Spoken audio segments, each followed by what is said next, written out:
नमस्कार साथियों, कनिपुर math classes में आप सभी का स्वागत है। और आज की जो इस वीडियो के अंदर मैं आपको जो बताना चाह रहा हूँ बहुत ही आपकी लिए बहुत ही महत्वपूर्ण है। सभी जितने भी दुगने विद्यार्थी पास हुए हैं 2 गुना, उन सभी के लिए बहुत बहुत हार्दिक बधाई और फाइनल सिलेक्शन के लिए सभी को कैंग्रेचुलेशन। आज की जो इस वीडियो के अंतर्गत है कि आपको डॉक्यूमेंट्स कब और कहाँ पर जमा कराने हैं, किस तरह से अपलोड करने हैं, क्या क्या आपकी जो समस्याएं हैं। हमारे जो पिछला पार्ट था उसके अंदर काफ़ी स्टूडेंटों ने कमेंट्स किए थे सर ये समस्याओं का, तो उन सभी समस्याओं को लेकर के हम इसे वीडियो में उपस्थित हुए हैं। तो आप इस वीडियो को अंत तक देखें और जिससे कि आपकी जितनी भी समस्याएं हैं उन सभी का सॉल्यूशन हो सके।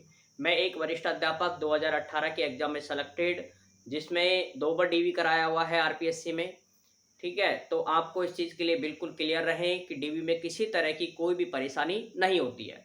लेकिन रीट का डीवी थोड़ा सा अलग तरीके से होता है और साइंस का लेवल फर्स्ट और सेकंड लेवल और मैथ का सेकंड लेवल दोनों का एक जैसा होता है।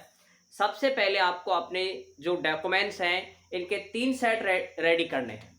ठीक है, जो आपको डॉक्यूमेंट्स हैं उनके आपको 3 सेट रेडी करेंगे आप, 1 2 3। इन 3 सेट रेडी करने का क्या कारण है, इसके पीछे आप देखो। आपको क्या है, एक तो अपलोड करना है कहां पर, इसकी प्रक्रिया मैं आपको बताऊंगा। दूसरा आपको मुख्यालय पर जहां पर आपको जमा कराना है। तीसरा जहां पर आपकी ज्वाइनिंग होगी जिस स्कूल में, उस प्रिंसिपल को भी आपको जमा कराना है। ठीक है, तो देखो अपलोड किस तरह से करेंगे, पहले तो आप ये देखें, फिर आपको प्रक्रिया बताऊंगा कि अपलोड करने का क्या तरीका रहता है। ठीक है, तो सबसे पहले अपलोड कैसे करेंगे, आपको एसएसओ आईडी पे जाना है। वहां पर आपको माय रिक्वायरमेंट, ठीक है, माय रिक्वायरमेंट एप्लीकेशन को आपको ओपन करना है। वहां आपका रीट का फॉर्म ओपन होगा, वहां पर आपको अपलोड का ऑप्शन मांगेगा, फिर लास्ट में आपको सबमिट बटन दबाना है। ठीक है, सबसे बड़ी इसमें एक चीज विशेष ध्यान रखनी है आपको कि इसके अंदर यदि आपने एक बार डॉक्यूमेंट्स अपलोड कर दिए हैं तो वापस किसी भी प्रकार का कोई संशोधन नहीं हो सकता। इसलिए आप वीडियो को लास्ट तक क्लियर देखें, जिससे कि आपको जो भी समस्या है किस तरह से आपको वहां पर कि एग्जाम लास्ट ज्वाइनिंग तक आपको कोई किसी प्रकार की समस्या नहीं आए। ठीक है, तो यहाँ पर देखो ये तो रहा अपलोड करने का सिस्टम। दूसरा, आपका जो काउंसलिंग होगी वो आपकी होगी मुख्यालय लेवल पर। ठीक है, मुख्यालय स्तर पर आपकी काउंसलिंग होगी। उस काउंसलिंग के अंतर्गत आपको जो भी जितने भी आपने अपलोड किए हैं डॉक्यूमेंट्स, उन सभी की ओरिजिनल्स के साथ में वहां ओरिजिनल और एक अलग से जो आपने ये बनाया है 3 सेट, एक सेट वहां पर भी आपको जमा कराना है। ठीक है, साथ में ओरिजिनल जरूर लेके जाएंगे आप। तीसरा, लास्ट में आपको जिस पीओ क्षेत्र में, जिस स्कूल में आपको पता है आपकी पीएस में या यूपीएस स्कूल में आपकी ज्वाइनिंग होगी, तो यहाँ पर आपको पीओ के पास में पहले जाना होता है, पीओ प्रिंसिपल होता है, और इसके बाद में आपको पीएस और यूपीएस के एचएम के पास में जाना होता है। ठीक है, तो यहाँ पर एक फाइल आपको यहाँ पर जमा होगी तीसरी। तो इस तरह से आपको इसके 3 सेट रेडी करने हैं। अब यहाँ पर देखो कि जो डॉक्यूमेंट्स क्या क्या चाहिए, उसकी प्रक्रिया क्या है, उसके बारे में यहाँ पर आप डिटेल से देखें। ठीक है, तो अब यहाँ पर जो जो डॉक्यूमेंट्स की जरूरत होती है वो मैं आपको यहाँ पर बता रहा हूं। देखो, अब देखें, सबसे पहले तो आपको पता है 10वीं की मार्कशीट और सर्टिफिकेट।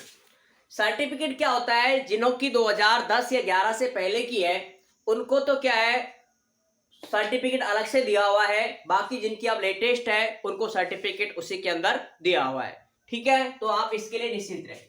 दूसरा है 12वीं की, 12वीं का भी इसी तरह से है, सर्टिफिकेट और मार्कशीट आपको जमा करानी है।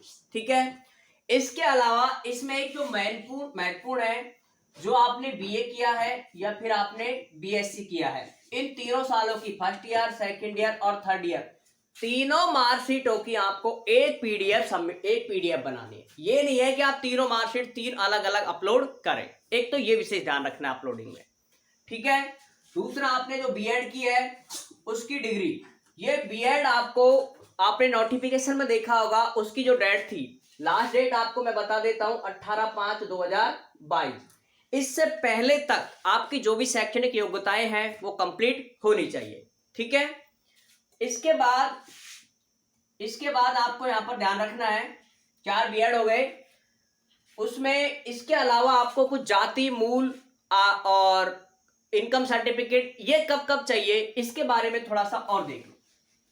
यहां पर एक है जाति प्रमाण पत्र, इसकी सबसे ज्यादा समस्या है कि सर जाति कब तक का चाहिए। एक इसकी जो बहुत ही महत्वपूर्ण थॉट है वो है कि जाति किसके नाम से होना चाहिए, पिताजी के नाम से बनेगा। ध्यान रखना आप, चाहे आप मैरिड हो चाहे अनमैरिड, इस चीज का विषय ध्यान रखेंगे आप, चाहे आप मैरिड हो या अनमैरिड हो। ठीक है, ये नहीं है कि जो मैरिड हो गया वो अपने पति के नाम से उसका जाति प्रमाण पत्र बनता है, नहीं, आपको जो जाति प्रमाण पत्र बनाना है वो बनाना है पिताजी के नाम से। ठीक है, इसके अलावा दूसरा है आपका आय प्रमाण पत्र। आय प्रमाण पत्र, आय प्रमाण पत्र में क्या होता है, जिसकी आय 2.5 लाख से कम है, 2.5 लाख। ठीक है, इससे जिसकी भी कम होगी उसका जो आज प्रमाण पत्र बनेगा वो बनेगा। ठीक है, लेकिन साथ में ध्यान रखें ये आय प्रमाण पत्र भी किसके नाम बनेगा, पिताजी के नाम बनेगा। ठीक है, लेकिन जिसकी मम्मी नहीं है उसके, जिसका पिताजी नहीं है उसकी मम्मी के नाम से भी बनेगा। ऐसा नहीं है कि पिताजी के नाम से बनना उचित हो। ठीक है भाई, जिसके पिताजी नहीं है उसकी किसके नाम से बन जाएगा, माता के नाम से। लेकिन चाहे मैरिड हो चाहे अनमैरिड हो, इस चीज का विशेष ध्यान रखेंगे आप, चाहे मैरिड हो चाहे अनमैरिड हो। ठीक है, उन दोनों का आय प्रमाण पत्र उनके पिता के नाम से ही बनेगा। क्लियर यहां तक। अब इसके बाद देखो ये हो गई, इसमें एक होता है मूल निवास, इसका और देख लेते हैं मूल निवास का क्या रोल होता है। मूल निवास का ध्यान रखो, एक तो जो स्थान होता है आपका, एक रेजिडेंस होता है, एक परमानेंट होता है। ठीक है, वो एक स्थायी और एक अस्थायी। ये सोच लो कि कुछ दिन पहले आप गांव में रहे और फिर बाद में आपको शहर में जाकर के बसना पड़ गया, तो आप एड्रेस चेंज कर सकते हो, इसमें कोई प्रभाव नहीं पड़ता है। अब इसमें क्या है, मूल निवास कहाँ का बनेगा, गांव का या सिटी का, तो इसके अंदर आप कहीं का भी बना लो, चाहे आप ससुराल पक्ष का बना लो और चाहे आपका पियर पक्ष का, सॉरी जो आपके ससुराल पक्ष है एक उसका घर वालों के पक्ष है, दोनों से कहीं से भी आप बनवा सकते हो। ठीक है, इससे कोई प्रभाव नहीं पड़ता है कि मूल निवासी, ये सिर्फ आपको एक आइडेंटिटी प्रूव करता है कि आप राजस्थान के मूल निवासी हैं। ठीक है, तो ये आपकी जो मेन समस्या थी एक ये है। अब इसमें एक चीज और थोड़ा ध्यान रखेंगे आप कि आपका जो फॉर्म है वो जरूर होना चाहिए, मूल आवेदन फॉर्म, मूल आवेदन फॉर्म। इसकी ये आपको ओरिजिनल प्रिंट होकर के निकलवाना है जो आपने फॉर्म फिल किया होगा उस समय, तो मूल आवेदन फॉर्म आप जरूर लेके जाएं।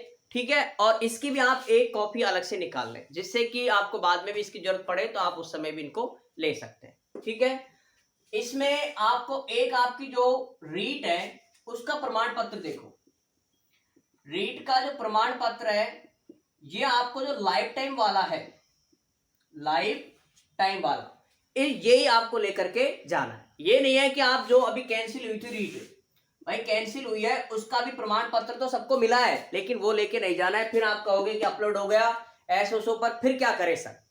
ठीक है, तो इस चीज का आप इसे ध्यान रखोगे कि ये जो प्रमाण पत्र है वो आपका होना चाहिए लाइफ टाइम वाला। ठीक है, ये आपकी जो समस्या थी एक ये। इसके अलावा जो स्पोर्ट कोटे से है उसका स्पोर्ट कोटे वाला चाहिए, और जो विकलांग कोटे से है उसका विकलांग कोटे का सर्टिफिकेट चाहिए।